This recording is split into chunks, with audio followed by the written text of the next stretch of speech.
Let's start the numericals of chemical kinetics. सबसे पहला है बेटा द फॉलोइंग। ये बेसिकली आपका फर्स्ट हाँ रिएक्शन इन गैसियस फेज का न्यूमेरिकल्स है। और न्यूमेरिकल्स में आपको सारे वैल्यूज दिख रही होगी। सल्फर जो सल्फोनिल क्लोराइड है डिकम्पोज कर रहा है सल्फर डाइऑक्साइड है क्लोरीन गैस में।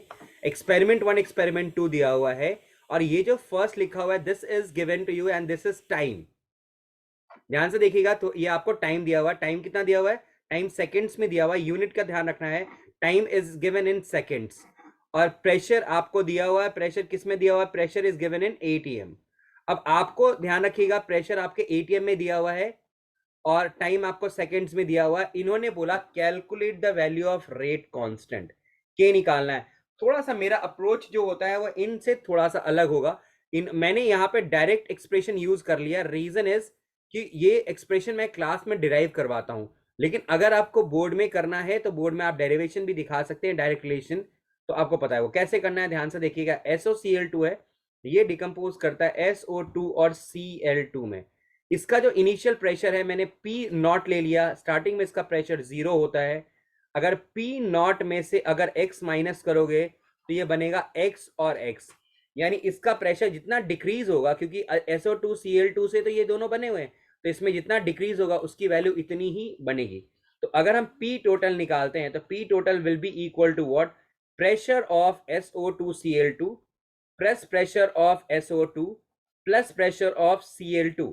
तो अगर हम देखेंगे तो यहाँ पे वैल्यू क्या आ जाएगी? P not minus x plus x. तो कैंसिल आउट होगा ये। आप याद रखिएगा ये तो वैल्यू आप तोते की तरह रट लीजिए, क्योंकि P टोटल का एक्सप्रेशन हमेशा यही आता है, P नॉट प्लस एक्स ही आता है। ये आ गया। और इस हिसाब से अगर देखा जाए तो जो x की वैल्यू हो जाएगी वो हो जाएगी PT minus P not.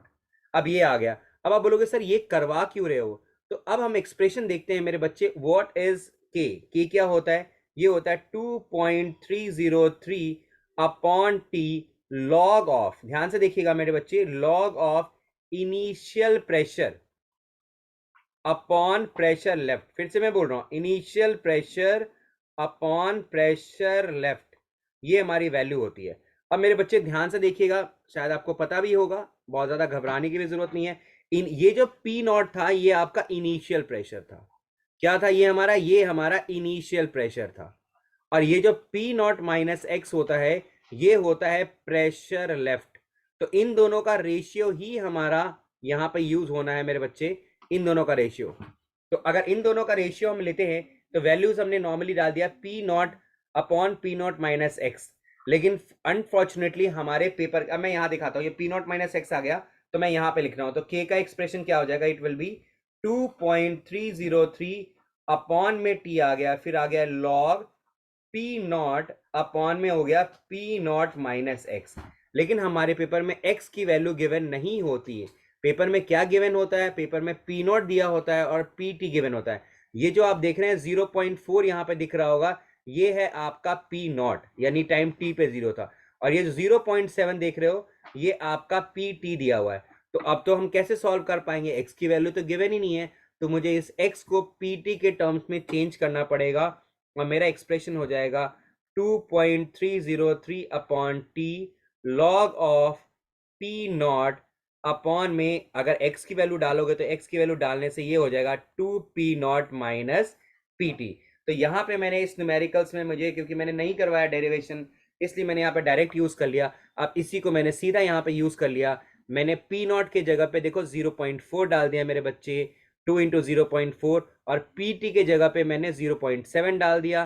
Time मेरे पास भी कितना है बेटा? Time is given to you, time is 100, तो वो डाल दिया। यूनिट का ध्यान रखना है, unit has to be first order, क्योंकि फर्स्ट ऑर्डर रिएक्शन है तो यूनिट सेकेंड इनवर्स में होता है।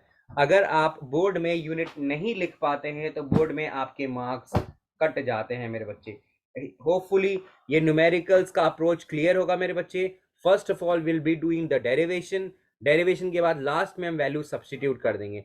हाँ, कुछ बच्चे इस फॉर्मूले को डायरेक्ट भी यूज कर सकते हैं, लेकिन अगर आप थोड़े से भी कंफ्यूज हो गए तो आंसर 0 मिल सकता है मेरे बच्चे।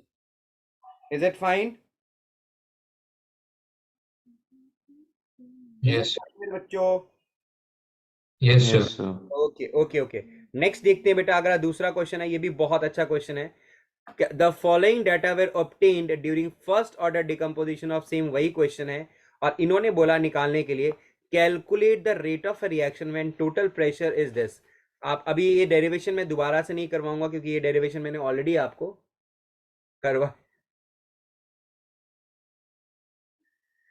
करवाया हुआ है, ठीक है।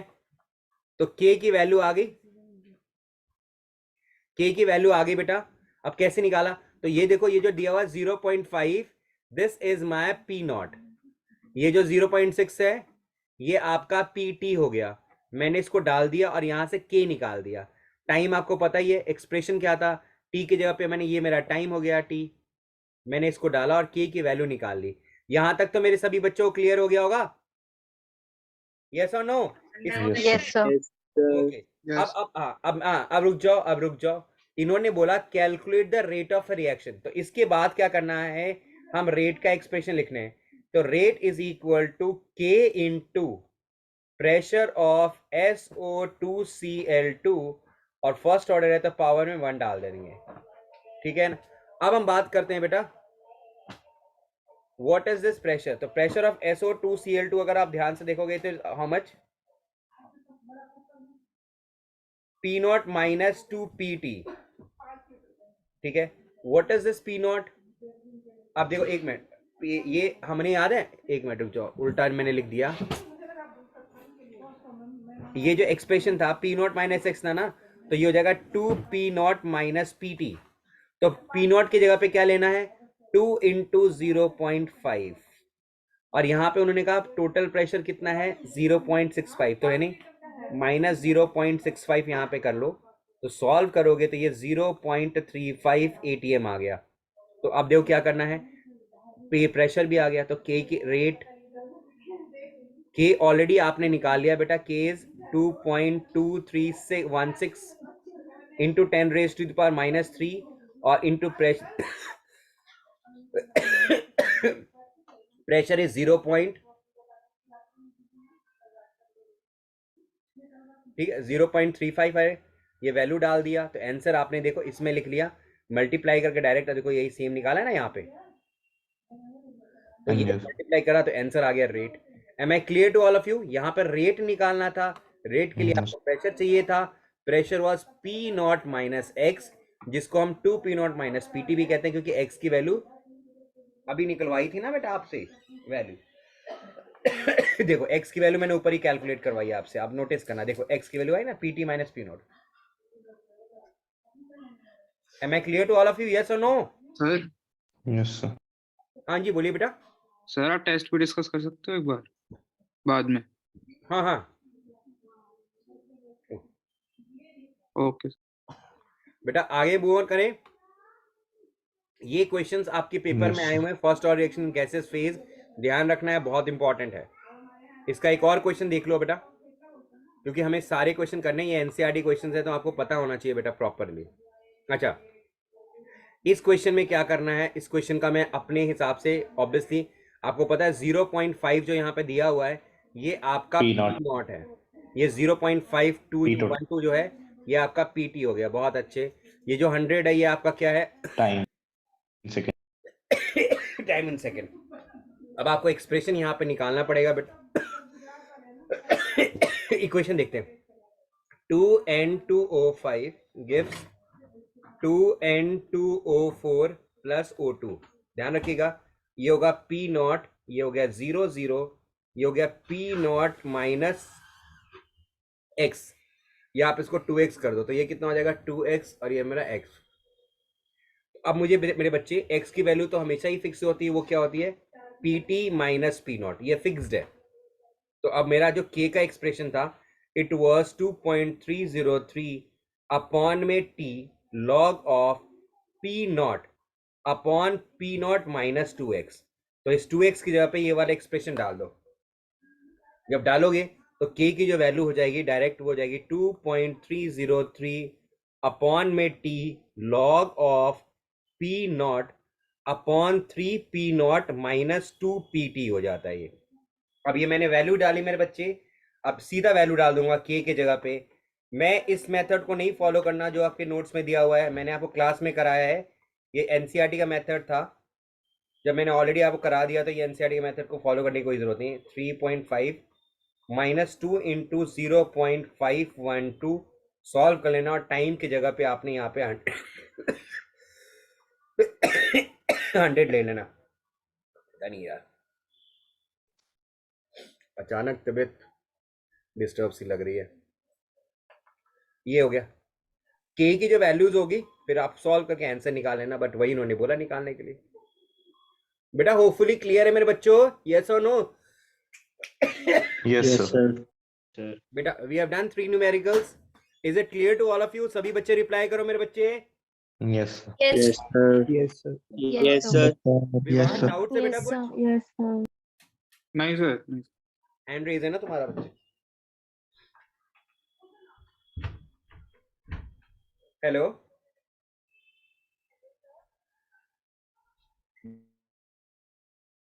ओके नाउ व्हाट, देखो ये जो है एजो आइसोप्रोपेन। अब आप बोलोगे सर मैं बड़ा कंफ्यूज हूँ सर, एजो आइसोप्रोपेन का तो मुझे स्ट्रक्चर ही नहीं पता। कोई बात नहीं, वैसे तो बहुत आसान है। एजोट का मतलब ये होता है 2 नाइट्रोजन जो डबली बॉन्डेड है। एजो आपने कपलिंग रिएक्शन में भी यूज किया, एजो याद होगा, पैरा एमिनो एजो बेंजीन, ये एजो पैरा हाइड्रो।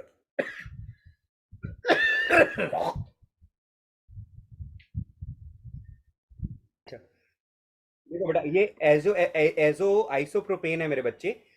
इसको अगर डिकम्पोज करोगे तो ये नाइट्रोजन और हेक्सेन देगा। ये मैंने सिंपल सा कुछ भी नहीं करना, वही सेम डेरिवेशन कर ली है जो SO2 के का एक्सप्रेशन हो जाएगा। वही क्या एक्सप्रेशन होगा देख लो आप, इट्स 2.303 अपॉन में T log of P0 upon P0 minus x.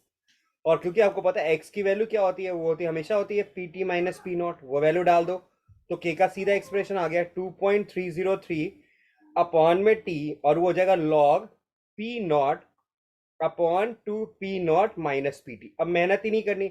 अब आप ध्यान से देखो, 2 बार k निकल सकता है इससे। आप बोलोगे ये क्या है सर? ये आपका P0 हो गया। ये क्या है सर? ये हमारा PT हो गया। जब हमारा टाइम क्या होता है, ये है, ये भी PT ही है, लेकिन अगर ये PT लोगे तो आपको उस केस में टाइम आपको ये लेना पड़ेगा। एक्सप्रेशन लिख लीजिएगा। तो k का एक्सप्रेशन अगर मैं दिखा रहा हूं तो इट इज 2.303, ये दोनों वैल्यू सेम ही आई।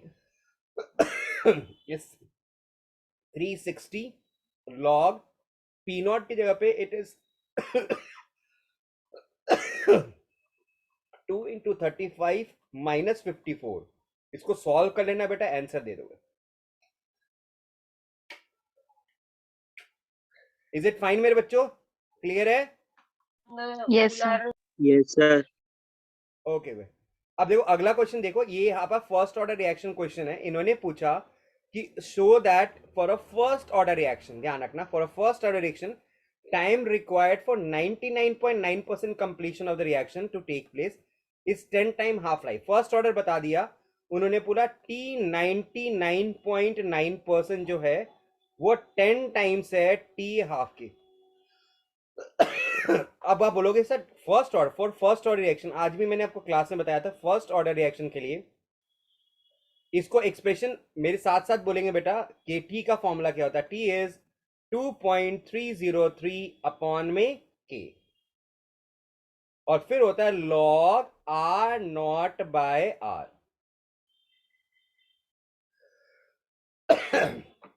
अब आप बोलोगे सर हाफ लाइफ क्या होता है? हाफ लाइफ भी मेरे बच्चे ध्यान रखना, इसका 3 फॉर्मूला होता है। ये होता है ln2/k, एक और होता है 2.303 log 2/k। ln2 को जब हम log में कन्वर्ट करते हैं तो यही होता है। तो आप यहां देखेंगे बेसिकली ये 2.303 k दोनों में कॉमन है, तो आप ये एक्सप्रेशन वैसे भी रिलेट कर सकते हैं। और एक तीसरा फॉर्मूला होता है 0.693 अपॉन में k। अब देखो, अब मैंने ये एक्सप्रेशन फॉर्मूला जरूर लिखना है, फॉर्मूला लिखने के आपके बोर्ड में आपको हाफ मार्क्स मिलते हैं, और फिर उसमें वैल्यू सब्स्टिट्यूट करने के हाफ मार्क्स होते हैं, तो इसलिए फॉर्मूला मैंडेटरी होता है लिखने के लिए, लिखना।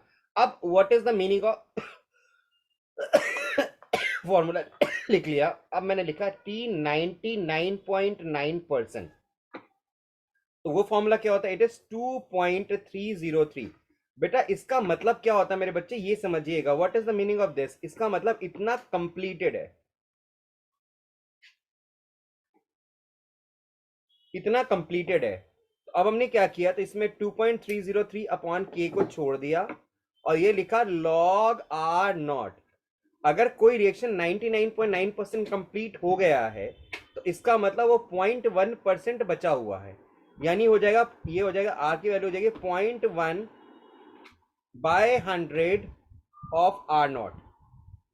तो ये अगर कैंसिल आउट करोगे, याद रखिएगा 99 पे तो आर की वैल्यू होती है it R is what left amount. तो लेफ्ट होता है, कैसे निकालोगे, कितना है इनिशियली, वो आर नॉट होता है माइनस जितना आपका ये हो गया 100% में से जितना बचा है 99.9%, तो उसी को सॉल्व करके मैंने ऊपर ही निकाला है। तो इसको देख के ही लग रहा होगा टी 99.9% की जो वैल्यू है it is how much, it is 2.303 upon में के, और ये लॉग 10 के पावर 3। तो इसको सॉल्व करोगे तो ये हो जाएगा टी 99.9% इज 3 इंटू 2.303 अपॉन में के, और ये होता है log 10। log 10 की वैल्यू 1 होती है बेटा, ये एक्सप्रेस अब इसमें देखो, इस 2.303 के जगह पे आप हाफ लाइफ के फॉर्मूले को देखो ना, आप वो चीज यहां डाल दो या इस चीज को के को निकाल के वहां, या दोनों को डिवाइड कर दो तो भी आंसर आ जाएगा। अब ये टी 99.9% है और नीचे लिख लो टी आपको हाफ लाइफ है, जो यहाँ पे मैंने इस दोनों को डिवाइड किया हुआ है, ध्यान से देखो। इस तरीके से भी कर लोगे तो यहां से भी देख सकते हो। मैंने टी 99.9% निकाला, कैसे निकला, सेम वही है, 50% हाफ लाइफ निकाल दिया, हाफ लाइफ इस वाली फॉर्मूले दोनों को डिवाइड करके आंसर अप्रोक्सीमेट सर पता है कैसे 50% निकालना है? आप ये भी कर लो इस वाले फॉर्म से, ये भी बहुत छोटा है। मैंने ये डिवाइड करने वाला कॉन्सेप्ट इसलिए बताया, देखो 50, ये तो आपने डायरेक्ट यहाँ पे फॉर्मूला है ना, इस हिसाब से कर लो, ये भी बहुत छोटा सा, देखो सिंपल सा जो मैंने यहाँ पे किया हुआ डायरेक्ट 2.303 अपॉन के लॉग, ये 0.1 बाय ये कैसे आया मैंने यहाँ पे बताया है, लॉग 10 के पावर 3 और लॉग 2 वैल्यू डाल दी, आंसर आ गया हमारा। सर तो इससे भी log 10 आ जाएगा क्या? तो मतलब 10 आ जाएगी वैल्यू उसकी? बेटा अप्रोक्सीमेटली 10 आएगा, इट्स नॉट एग्जैक्ट 10, अप्रोक्सीमेटली 10। तो ये आ गया ना, T 99.9 upon T 50 is 10। Okay sir. Sir T50 निकालना है, ये कहाँ से मतलब हमें होगा हाफ लाइफ से? नहीं नहीं, टी 50 देखो, एक मिनट, क्या होता है, व्हाट इज टी 50%? टी 50 का फॉर्मूला कि 50% कंप्लीट हो, 2.303 तो ये क्या आ जाएगा 2.303 के log अपॉन के 100/50 log of are naught by क्या लिखते हो, 50 लेफ्ट। by 100 R अगर naught एक रिएक्शन 50% कंप्लीट हुआ है तो बचा कितना होगा, 50। 50% ही बचा होगा ना, यस सर। तो लॉग 100/50 तो आएगा, देखो ध्यान से। Okay sir. चलो लिख लो, आगे मूव ऑन करें। Yes, sir. Yes, sir.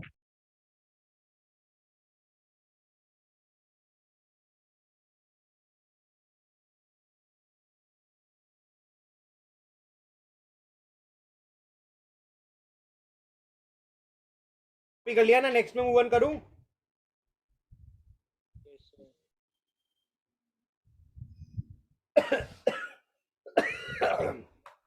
बेटा only have to find the value of K. हाँ के की वैल्यू ही निकाली बेटा, दोनों में सब्स्टिट्यूट किया हुआ है।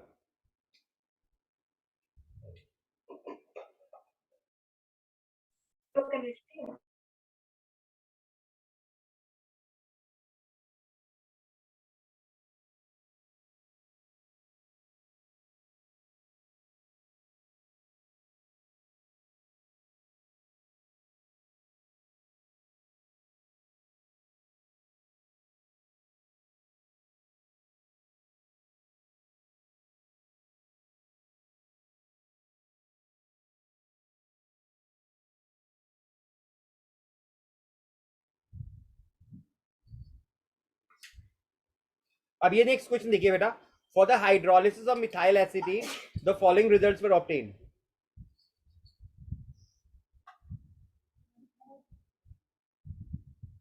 बेटा अब ये देखो, आपको प्रूव करना है कि so that it is pseudo first order reaction. कैसे प्रूव करना है? तो के देखो इसमें क्या करना है, फर्स्ट ऑर्डर के लिए आप जो यहाँ पे देखो 3 के बार के निकल सकता है यहाँ पे, ये ठीक है। ये आपका जो ये कॉन्सेंट्रेशन देख रहे हो ये आर नॉट है, ये जो है ये आर है, और ये जो है ये आपका टी है। तो 2 बार आप के निकालोगे, अगर दोनों बार के की वैल्यू सेम आ रही है, दोनों बार अगर के सेम आ रहा है, तो आप बोलेंगे कि आपका जो रिएक्शन है वो सीडो फर्स्ट ऑर्डर है। देखो मैंने क्या किया, के का एक्सप्रेशन लगाया, आर नॉट की जगह पे देखो यहाँ पे मैंने बताया था ना 0.6 ले लिया, ये आर की जगह पे 0.30 ले लिया, और टाइम 30 सेकेंड्स ले लिया, के निकाल लिया, के की वैल्यू मेरी इतनी आ गई। अब ये सेकेंड केस में मैंने वही सेम काम किया, वो 0.6 लिया, टाइम 60 है, और जो आर की वैल्यू है 0.15 है, देखो ऊपर दिया हुआ है, टाइम देखो 60 है और आर की वैल्यू 0.15 है, वो डाला। जब वहां सॉल्व किया तो वहां भी मेरा के सेम आया। तो देखो मैंने नाम क्या लिखा, as the value of K is same in both the cases therefore the hydrolysis methyl acetate is pseudo first order. ये pseudo first order reaction fine है मेरे बच्चों। सूडो फर्स्ट ऑर्डर को प्रूव करने के लिए आपको के की वैल्यू निकालनी है। अगर के की वैल्यू सेम आ रही हो तो हम सूडो फर्स्ट ऑर्डर है वो। Is it clear to all of you? Yes sir. यहां देखिए बेटा, यस सर। Okay okay. अब देखो एवरेज रेट कैसे निकलता है बेटा, एवरेज रेट का फॉर्मूला होता है change in concentration upon change in time.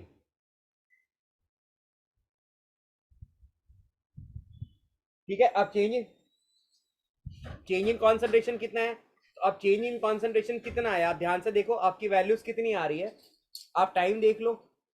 पहले आपकी कॉन्सेंट्रेशन कितनी थी 0.60, फिर 0.30 हो गया, टाइम का कितना डिस्टेंस 0 to 30 हो गया। इन्होंने एवरेज रेट आपको निकालने के लिए बोला 30 to 60 वाले में, तो इसका मतलब इन दोनों को लेना है।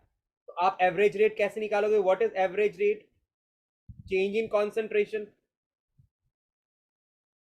Upon change in time. Change in concentration final में से इनिशियल माइनस करो और टाइम ले लेना, वो 60 माइनस 30, देखो आगे वैल्यूज हमारे।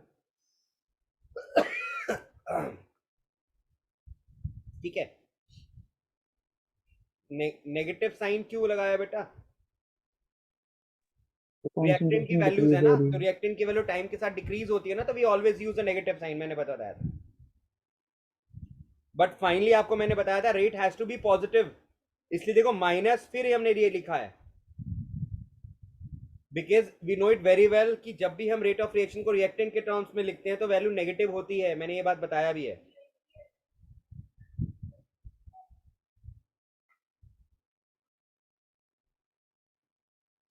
Is it fine?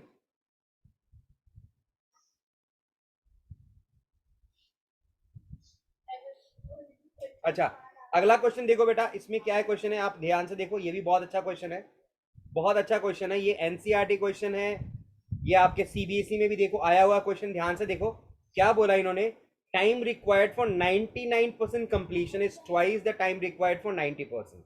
वही मैंने डिवाइड किया, टी का मेरा एक्चुअल एक्सप्रेशन ये था, 99% का मतलब होता है 2.303 अपॉन के, लॉग ऑफ ये कैसे आया मैं आपको बता देता हूँ, ये आता है 2.303 अपॉन में के होता है, और लॉग ये हो गया आर नॉट। और अगर रिएक्शन 99% कंप्लीट हो गया तो इसका मतलब 1% बचा हुआ है वो, तो इसको काट दो, तो ये होगी वैल्यू, वही आ गई देखो ध्यान से, 100/1 आ गया, देख लो ये लिखा हुआ है। सिमिलरली अगर 90% को देखोगे तो हो जाएगा 2.303 अपॉन के, साथ में बोलो मेरे बच्चे, ये हो जाएगा आर नॉट बाय, आर की जगह पे कितना लिखोगे, अगर रिएक्शन 90% कंप्लीट हुआ है तो इसका मतलब वो 10% बचा हुआ है। तो देखो ये 100/10 हो गया, यानी 10 हो गया, दोनों को डिवाइड करोगे, ऊपर लॉग 100 है, ये लॉग 10 है, लॉग 100 की वैल्यू 2 होती है, लॉग 10 की वैल्यू 1 होती है, इसलिए आंसर 2 आ गया। लॉग 10 पता ही है ना, लॉग 100 कैसे 2 होता है।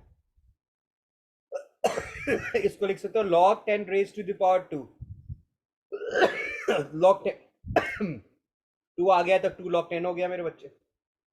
अच्छा, अगला क्वेश्चन पूछा है कि आपने log k और 1/t का ग्राफ प्लॉट किया है और इसका जो स्लोप है वो -4250 है, तो आप EA की वैल्यू कैसे निकालोगे?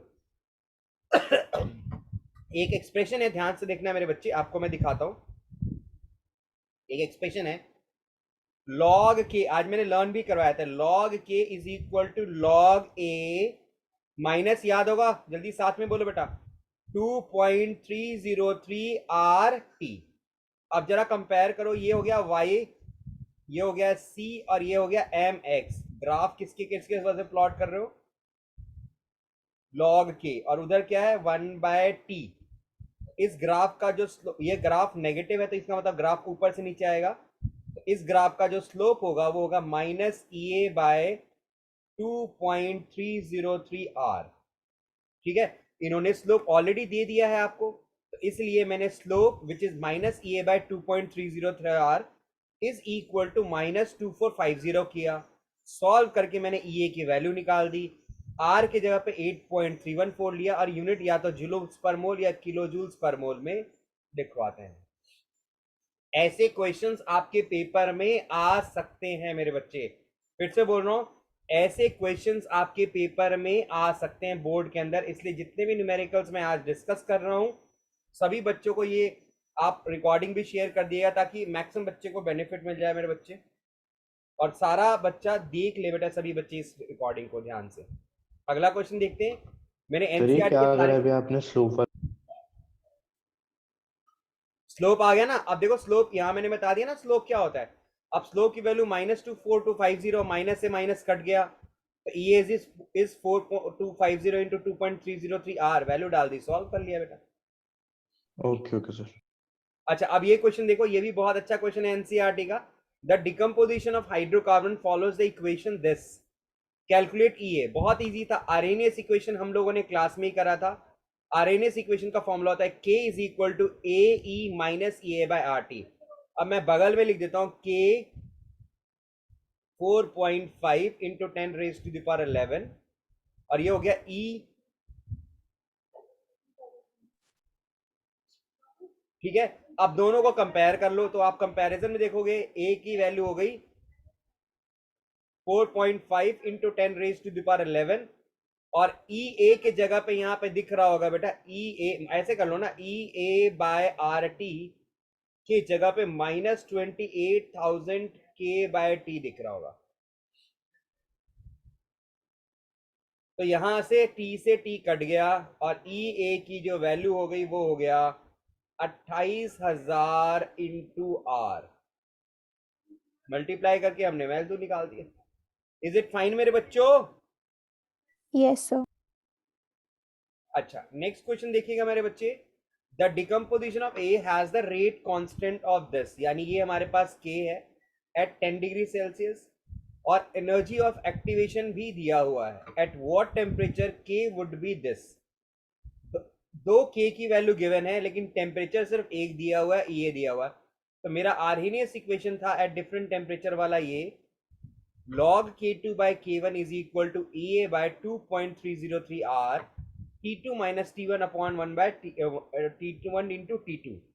K की वैल्यू K2 भी दिया हुआ है, K1 भी दिया हुआ है, दोनों मैंने यहाँ पे लिख दिया बेटा। और यहाँ पे EA की वैल्यू इन्होंने दे दी थी, 60,000 किलो जूल में था, तो उसको जूल्स में कन्वर्ट किया, क्योंकि जो हमारी R की वैल्यू होती है वो जूल्स में होती है। तो 2.33 R डाल दिया। T2 मुझे पता नहीं था, T1 पता था, मैंने डाल दिया, और फिर सॉल्व करके हमने T2 की वैल्यू कैलकुलेट कर ली। मैंने ऑलरेडी मेंशन करा, this is NCERT question and it's very important. NCERT के एक भी क्वेश्चन छोड़ने नहीं है मेरे बच्चों। Is it clear to all of you, yes और no? Yes Yes, sir. Okay, बहुत अच्छे मेरे बच्चे। नेक्स्ट देखो, ये भी क्वेश्चन मैंने आपको कराया था कि अगर एक रेट ऑफ रिएक्शन है वो क्वाड्रबल्स होता है। क्वाड्रबल का मतलब होता है 4 टाइम्स। जब आपका टेम्परेचर 293 केल्विन से 313 केल्विन पे बढ़ा आपको ये निकालना है, अगर रेट ऑफ रिएक्शन 4 टाइम्स हो रहा है तो रेट कांस्टेंट की वैल्यू भी 4 टाइम्स हो जाएगी, यानी K1 K2 by K1 is 4। मैंने वही फॉर्मूले में डाला, log K2 by K1 is equal to EA by 2.303 R T2 minus T1 upon 1 by T2 T1 T2। Value डाल दी, कट गया, 4 आ गया। EA की वैल्यू कैलकुलेट करना था हम लोगों को, टेम्परेचर दिया हुआ था। ये बहुत, ये भी आपके क्वेश्चन में आया हुआ, बोर्ड में आया हुआ, बता ध्यान से। हाँ सब में बोल मेरे बच्चे। सर आपने K2 equal to 4 K1 लिखा, बेटा K2 by K1 है ना, 4 टाइम्स हो रहा है ना rate of reaction. Directly proportional होता है रेट कांस्टेंट रिएक्शन के। और थोड़ी वॉइस बहुत लो आ रही है समय, माइक के पास आके बोलो बेटा।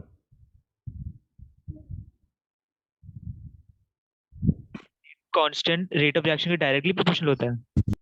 बेटा रेट वही है ना, रेट कांस्टेंट और रेट ऑफ रिएक्शन तो सेम ही चीज है। ओके अच्छा, अब नेक्स्ट क्वेश्चन देखो, again a very good question. For a reaction the energy of activation is 0, what is the value of rate constant and 300 Kelvin if K at 280 Kelvin is this? मेरा formula था log K2 by K1 is equal to this। अब इन्होंने activation energy की value 0 दे दी, तो इसका मतलब इस right hand side के किसी भी एक्सप्रेशन में कोई सिग्निफिकेंस नहीं रह जाता, तो हम लिख लेंगे log K2 by K1 is 0। मेरे बच्चे, हम लोग बहुत स्मार्ट बच्चे हैं। 1 हो जाएगा। हाँ, log 0, log 1 की वैल्यू 0 होती है, तो इसका मतलब एंटी लॉग दोनों तरफ ले लो, taking anti log both side, तो इसका मतलब K2 by K1 is equal to 1 हो जाएगा। तो यानी K1 और K2 इज इक्वल टू, उस हिसाब से हमने इसको सॉल्व कर लिया। Is it fine? Yes sir. Done है? Yes, sir. ओके ओके मेरे बच्चे, ओके ओके डन। अब ये डिवाइड करने वाला क्वेश्चन है मेरे बच्चे, ध्यान से देख लो। याद है मैंने जो अभी रेट का एक्सप्रेशन लिखा और चारों को डिवाइड करके हमने कैलकुलेट कर लिया। Is it clear to all of you? Yes और नो? जल्दी ध्यान से देखो इस क्वेश्चन को, चारों को डिवाइड करके ऑर्डर लिखाया है, क्योंकि सारे क्वेश्चन करने हैं। बेटा 5 मिनट वेट कर सकते हो? पता नहीं किसकी बद्दुआ लगी, बताओ। ओके ना बेटा, नेक्स्ट क्वेश्चन उसी पैटर्न पे था, वही 4 इक्वेशन बनाया और फिर हमने डिवाइड करके कॉन्सेंट्रेशन, इससे ऑर्डर भी आ जाता है, इससे के की वैल्यू भी आ जाएगी। आपको ये वाला क्वेश्चन हो गया था ना बेटा? सर मॉलिक्युलरिटी आती है इससे? मॉलिक्युलरिटी इससे क्यों आएगी? मॉलिक्युलरिटी तो डायरेक्ट ही पता है, देखो इससे पता नहीं चल रहा आपको मॉलिक्युलरिटी, आपको रेट नहीं पता चलता है। अब देखो इसकी मॉलिक्युलरिटी 3 है। अच्छा, ओके, कोफिशिएंट्स होता है ना वो। हाँ, तो ये 2 + 1 हो गया, 3 हो गया, ओके सर। एक ये है। तो मॉलिक्युलरिटी की तो कोई प्रॉब्लम ही नहीं है ना, ऑर्डर के लिए डिवाइड करना पड़ता है बेटा।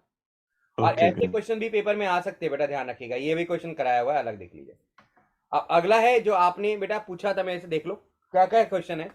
पहला कि इन्होंने एक ग्राफ दिया, क्योंकि इसमें लॉग नहीं है, एक शॉर्टकट ट्रिक्स भी होता है, लॉग नहीं है, तो बाय डिफॉल्ट हम मान लेंगे कि ये जो है ये जीरो ऑर्डर रिएक्शन है। जीरो ऑर्डर रिएक्शन मैंने लिख दिया। उन्होंने फिर पूछा calculate the time required for the completion of reaction का एक्सप्रेशन निकालना है। तो जो हमने, याद होगा ये पूरी डेरिवेशन करी थी, वहां पे डेरिवेशन करके दिखानी होगी। Minus d r by d t is equal to k, d r is equal to k d t, दोनों तरफ इंटीग्रेट करोगे तो आपको इंटीग्रेटिंग कांस्टेंट, ये डी आर की इंटीग्रेशन आर हो जाएगी, के की के रह जाएगी, डी टी की टी हो जाएगी और सी हो गया। At any time T is equal to 0, R की वैल्यू आर नॉट के बराबर होती है, तो वो मैंने यहाँ पे डाल दिया। तो ये मेरा एक्सप्रेशन हो गया, R is equal to minus के टी प्लस आर नॉट। तो के टी की वैल्यू हो जाएगी आर नॉट माइनस आर। इसको सॉल्व करोगे तो ये आ जाएगा T is equal to R naught minus R by K. इस पे भी आपके सीबीएसई में 2 टाइम्स क्वेश्चन आया हुआ है, 2 टाइम्स कि उन्होंने। हाँ बोलिए बेटा। सर इसमें R 0 हो जाएगा ना, क्योंकि इसमें लिखा कंप्लीशन ऑफ रिएक्शन। आर कैसे 0 हो गया? अभी तो उन्होंने बोला भी नहीं कि 100% कंप्लीट हुआ। आर तो 0 कब, आर तो 0 नहीं हो सकता ना, 100% कंप्लीशन होगा तब तो। तो इसमें लिखा हुआ कंप्लीशन ऑफ रिएक्शन। नहीं, time required for the completion of reaction, 100% completion कहां बोला विवान? Okay sir. वो तो 100% बोलेंगे ना, तब आप करते हैं ना। अच्छा ये देखो, स्लोप की वैल्यू आपको पता ही है, एक्सप्रेशन आपको पता ही है। इस हिसाब से अगर स्लोप लॉ आ गया निकालोगे, जैसे सेकंड मेरा ऑर्डर। इक्वेशन होता है, मैंने ग्राफ भी बना दिया है आपको, आर और ये हो गया टी नेगेटिव है, इसकी स्लोप की जो वैल्यू हो जाएगी दैट इज माइनस के, और ये हो गया R naught. Am I clear to all of you, yes और नो? ये निकाल लेना है। Yes sir. अच्छा अगला देखो, ये भी ऑर्डर बेस्ड क्वेश्चन है। अब इसमें एल एन आ गया, फर्स्ट ऑर्डर। ये फर्स्ट ऑर्डर होगा। के की यूनिट क्या होती है? के की यूनिट मैंने अभी सभी बताया को बताया था, second mole per litre raise to Sir, the power 1 minus N second sec inverse होगी। इनवर्स।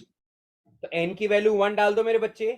अगर n की वैल्यू 1 डालोगे तो हमारी ये क्या Second होता है, 1 one. माइनस 0, तो k की यूनिट क्या हो जाएगी? Sec inverse. हाँ ये केयरफुल रहना है, कभी कभी आपको कंफ्यूज करने के लिए ये t को s के बजाय मिनट में दिया होता, तो यूनिट सेक इनवर्स लिखोगे तो वो गलत हो जाएगा। ये ध्यान रखना, ये केयरफुल रहना है बेटा इसमें कि ये टाइम की तो सर यूनिट, मिनट में कैसे लिखे? बेटा तो मिनट इनवर्स हो जाएगा बस यहाँ पे, सेकंड की जगह पे। अच्छा ओके ओके। अच्छा यूनिट, के और हाफ लाइफ का रिलेशन क्या होता है? टी हाफ की वैल्यू आपको पता ही है क्या होता है, 0.693 अपॉन में के होता है। ये एक्सप्रेशन है फर्स्ट ऑर्डर रिएक्शन। अच्छा स्लोप क्या होगा इस कर्व का? स्लोप, दोनों का स्लोप माइनस के बराबर ही होता है। एक्सप्रेशन आपने पता ही है, कैसे पता है बेटा? ध्यान से देखो, मैं इसका एक्सप्रेशन भी लिख देता हूं, l n r is equal to minus के T plus l n r not होता है मेरे बच्चे। तो ये y हो गया, ये mx हो गया, और ये c हो गया। तो हमने एक्सप्रेशन डाल दिया, वैल्यू आ गई। फिर उन्होंने पूछा कि अगर log r naught by r और t का ग्राफ प्लॉट करेंगे, तो ये मैंने एक्सप्रेशन करवाया था, क्या होता है, k is equal to minus 2.3। 2.303 upon में t log of r naught by r। मैंने आपको बताया था k को t से प्यार है, क्लास में भी बताया था, तो ये दोनों साथ साथ रहते हैं। तो k एक्सप्रेशन क्या हो गया, log r naught by r is equal to k by 2.303 into t plus में 0 हो गया, तो y इज इक्वल हो गया m x plus c. Graph plot कर लो, log r naught by r, ये टाइम हो गया, ये ग्राफ ऐसा बनेगा, और इस ग्राफ का जो स्लोप होगा it will be k by 2.303। Am I clear to all of you, yes और no? Yes sir. yes, sir. Yes sir. Okay ध्यान से देखिएगा मेरे बच्चों क्वेश्चन। हाँ अगला क्वेश्चन देखो, ये वाला क्वेश्चन भी ट्राई करो मेरे बच्चे, 2 मिनट ट्राई दे। ये एक्सप्रेशन ऐसा कुछ मैच कर रहा है, देखो ये वाला, ये मैंने आपको यस बताया था, ये वाला इससे देखो मैच कर, इन दोनों को इक्वेट कर सकते हैं ना मेरे बच्चे? Yes, sir. इक्वेट कर दिया तो मैंने, इससे मेरे पास ई ए की वैल्यू आ जाएगी। ध्यान से देखो, जो इन्होंने फर्स्ट टाइम बोला कैलकुलेट करने के लिए, उसके बाद क्या बोला कि आप वो टेम्परेचर निकालिए जिसपे आपका हाफ लाइफ 256 मिनट हो जाता है। तो हाफ लाइफ क्यों दिया हुआ है? हाफ लाइफ से हमने के निकाल दिया कि भाई इस टेम्परेचर पे के की वैल्यू कितनी है। ठीक है, हमने के निकाल दिया। अब फिर मैंने एक्सप्रेशन, आपको पता है सेम वही एक्सप्रेशन दोबारा डाल दो, log k is equal to log a minus E a by 2.303 RT। Same वही एक्सप्रेशन, यही वाला same as it is use कर लो। k की वैल्यू मैंने यहाँ पे कैलकुलेट कर ली थी, वो k यहाँ पे डाल दिया, और फिर इक्वेट करके मुझे यहाँ पे एंटी लॉग लेना पड़ेगा, थोड़ा सा लंबा जाएगा ये प्रोसीजर। और क्योंकि यहाँ पे लॉग आ रहा है ना, लॉग किया तो लॉग की वैल्यू कर लो, कोई दिक्कत नहीं है। लॉग की वैल्यू निकाल के एंटी लॉग लेने की भी जरूरत नहीं पड़ेगी, टाइम नॉर्मली आ जाएगा यहाँ पे। देख लो ध्यान से, एक बार नजर डाल लो बेटा, इसमें कुछ भी कॉम्प्लिकेशन नहीं है। के हमने निकाल लिया, ए की वैल्यू ऑलरेडी गिवन थी, मेरा एक्सप्रेशन ही क्या था, एक्सप्रेशन था log k is equal to 14.34 minus 1.25 into 10 raise to the power 4 divided by temperature. आगे बात बच्चे,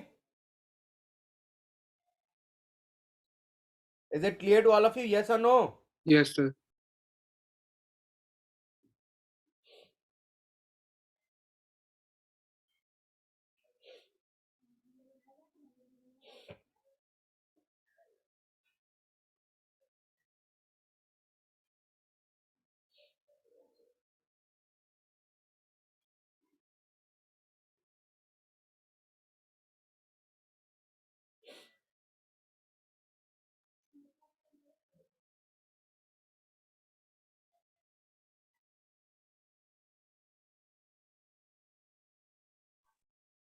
चलो अब नेक्स्ट क्वेश्चन ट्राई करो बेटा।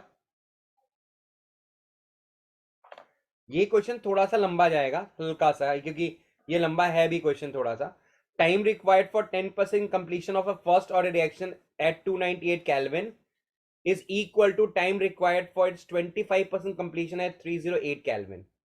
और उन्होंने a की वैल्यू दे दी, तो और कैलकुलेट करना है k जब आपका टेम्परेचर इतना हो। ठीक है, तो क्या दिया हुआ इस क्वेश्चन में ध्यान रखना कि एट 298 केल्विन पे जितना 10% कंप्लीट होगा और 25% कंप्लीट होने में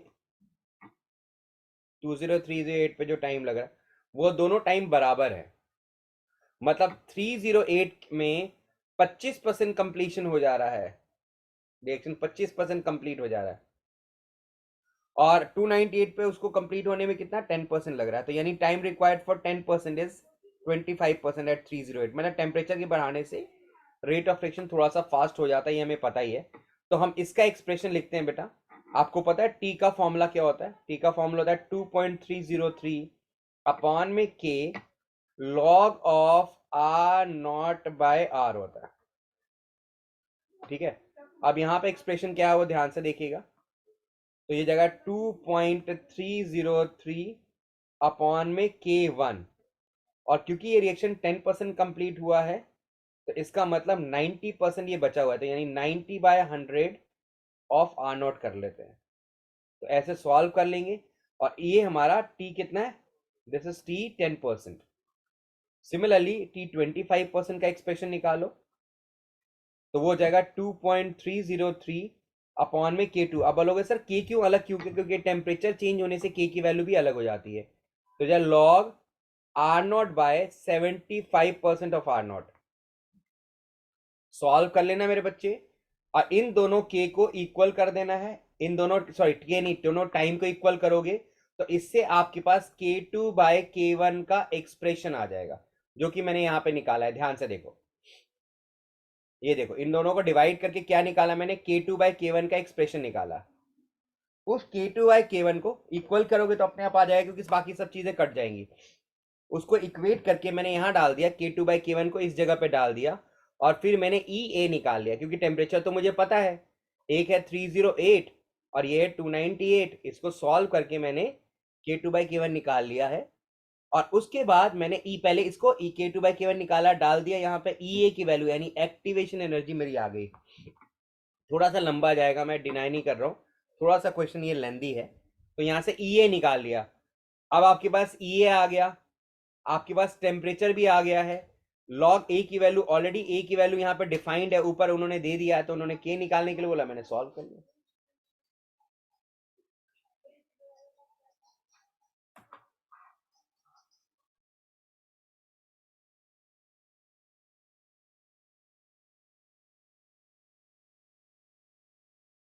सर जी बेटा बोलिए। सर इतनी लेंदी मतलब कैलकुलेशन आ सकती है बोर्ड में? बेटा एक क्वेश्चन 5 मार्क्स का आ जाएगा तो क्या करोगे बताओ? सर हमारा तो पार्ट नहीं है मतलब। बेटा ये क्वेश्चन आया हुआ 5 मार्क्स का, बता तो रहा हूँ। अच्छा। हाँ, बट इतनी लेंथी कैलकुलेशन होती नहीं है, बट पेपर में तो आ सकता है ना बेटा। Okay sir. एक देखो, इसमें सारी वैल्यूज गिवन होगी। हाँ, एक है कि ऐसा अगर लंबा सा कैलकुलेशन आ गया तो ऑब्वियसली एरर के चांसेस बढ़ जाते हैं। लेकिन बेटा आपका टाइम ऐसे क्वेश्चंस में ही तो लगता है, बाकी छोटे छोटे क्वेश्चन में टाइम लगेगा। ये अब ये देखो क्वेश्चन क्या है, इसमें फर्स्ट ऑर्डर कॉन्सेप्ट भी यूज हो गया, आरएनएस का भी कॉन्सेप्ट यूज हो गया, तो इसलिए थोड़ा सा ये चला जाता है क्वेश्चन। यस।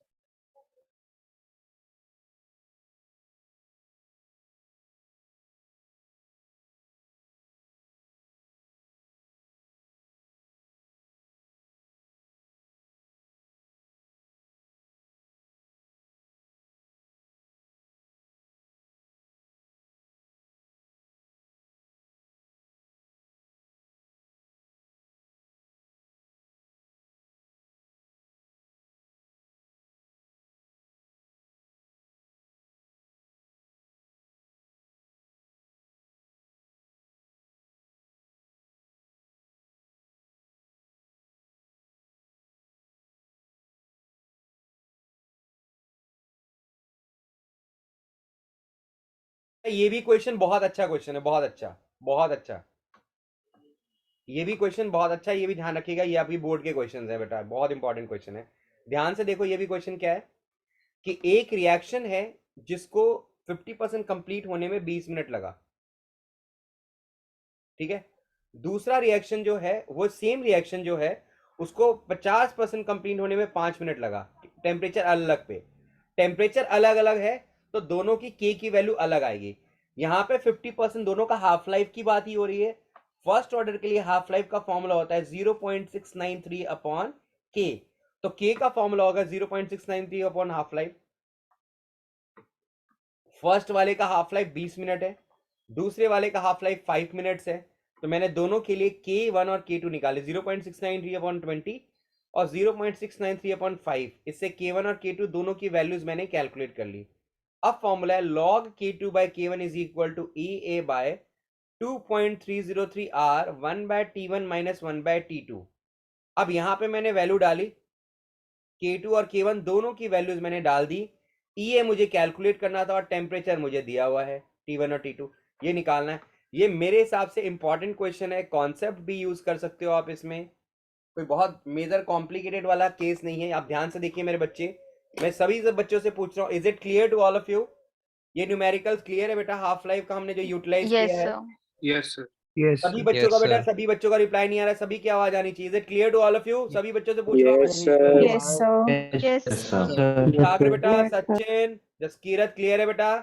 Yes, sir. कितना एक बार बच्चे दोबारा क्लियर है? explain कर आर्यन, अश्मीत क्लियर है बेटा? Ashmeet, Yes, Dhruv, sir. Yes, sir. Okay, Vivaan, Yes, sir sir. एक बार दोबारा एक्सप्लेन।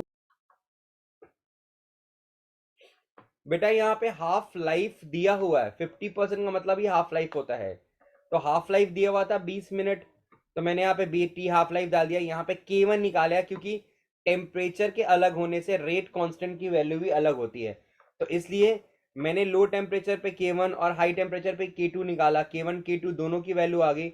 आर्यन इस इक्वेशन होता है log K2 by K1 is equal to EA by 2.303 R 1 by T1 minus 1 by T2। इसको डाल दिया बेटा, K2 और K1 यहीं से आ गया था, उसको यहाँ पे सब्सटीट्यूट किया और फिर मैंने EA यानी एक्टिवेशन एनर्जी की वैल्यू निकाल ली। क्लियर है? Yes sir.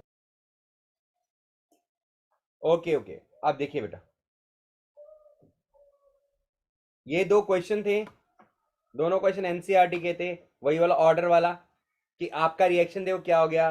सेकंड ऑर्डर है विथ रिस्पेक्ट टू ए, आपने रेट ऑफ रिएक्टेंट को डबल किया तो रेट ऑफ रिएक्शन 4 टाइम्स हो जाएगा, हाफ करोगे तो 1/4 से डिक्रीज हो जाएगा। और ये भी एनसीईआरटी का एक क्वेश्चन है बेटा, बहुत अच्छा क्वेश्चन ये भी है, बेसिक क्वेश्चन ही है, बहुत ज्यादा डिफिकल्टी नहीं है इसमें बेटा। होपफुली जितने मैंने न्यूमेरिकल्स करवाए हैं आपको क्लियर ही होगा। ये भी क्वेश्चन ध्यान से देख लो, ये क्या है, एक रेट का आपके पास एक्सप्रेशन दिया हुआ है, के रेट इज इक्वल टू के ए बी का स्क्वायर, ठीक है, मैंने लिख दिया।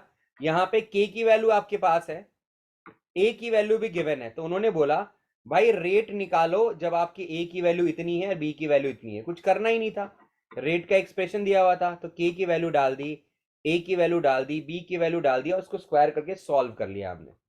फिर उन्होंने बोला कि रेट तब निकालो जब ए की वैल्यू रिड्यूस होके 0.06 पहुंच जाए। ध्यान से देखिएगा बेटा, तो मैंने क्या किया, अब ए की वैल्यू रिड्यूस होके 0.06, तो इसका मतलब इतना अमाउंट रिएक्ट हुआ है, क्योंकि पहले आपका 0.1 था, अब 0.06 रह गया, तो 0.04 रिएक्ट कर रहा है, ठीक है। अब हमने यहां पे एक्सप्रेशन में ध्यान से देखना है इसमें कि बी जो होगा, जितना ए रिएक्ट करेगा उसका हाफ ही बी रिएक्ट करेगा, क्योंकि ए का 2 मोल बी के 1 मोल से रिएक्ट कर रहा है। तो जितना अगर ए का 0.04 रिएक्ट कर रहा हो तो बी की जो वैल्यू होगी हाफ इंटू 0.04 हो जाएगी, यानी रिएक्टेड अमाउंट कितना हो जाएगा 0.02। तो जब हम ये निकाल रहे हैं तो ये हमें कॉन्सेंट्रेशन लेफ्ट निकालना होता है, तो ए का कितना बचा हुआ है, ए का बचा हुआ है 0.06। ए देखो बी, और बी का कितना बचा, पहले बी कितना था 0.2 था, और कितना रिएक्ट कर गया 0.02 रिएक्ट कर गया, तो 0.2 में से मैंने 0.02 माइनस किया। फिर से बोल रहा हूं, 0.2 में से 0.02 माइनस किया तो ये हो गया अमाउंट लेफ्ट। तो जब एक्सप्रेशन लेते हैं, रेट का एक्सप्रेशन लिखते हैं तो उसमें अमाउंट लेफ्ट ही लेते हैं। तो बी का अमाउंट लेफ्ट इज 0.08 और ए का अमाउंट लेफ्ट कितना होगा बताओ। ऊपर में देखो न्यूमेरिकल्स में लिखा हुआ है, वैल्यूज में ही लिखा हुआ है कि ए इज 0.0 रिड्यूस टू 0.06। तो वो वैल्यू, अब ए की वैल्यू की जगह पे 0.06 डाल दिया, बी की वैल्यू, और रेट का एक्सप्रेशन देखो आप, रेट क्या होता है, रेट इज इक्वल टू होता है के जो दिया हुआ उन्होंने ए और बी का स्क्वायर। तो के की वैल्यू तो हमने ले ली बेटा, कितना 2 × 10⁻⁻6। ए कितना दिया हुआ है, ए इज 0.06, बी कितना दिया हुआ है 0.18 और इसको स्क्वायर कर दिया और सॉल्व कर दिया हमने, हमारे पास रेट आ गया बेटा। बस इसमें सिर्फ ये लॉजिक था कि जो बी है उसमें हमने ए रिएक्टेड कराया, अमाउंट रिएक्टेड ए का निकाला और उसी का हाफ करके बी का निकाला, बस सिर्फ इतना लॉजिक था और कोई मेजर कॉम्प्लिकेशन नहीं है बेटा। आज जितने मैंने न्यूमेरिकल्स कराए हैं मेरे बच्चे, उन सभी न्यूमेरिकल्स को आपने केयरफुली रिवाइज करना है। चैनल पे मैं अपलोड कर ही रहा हूँ इसको, और सोल्यूशन का अगर पेशेंस है तो हम उसको ट्राई करेंगे, नहीं तो उसको कल कर लेंगे बेटा।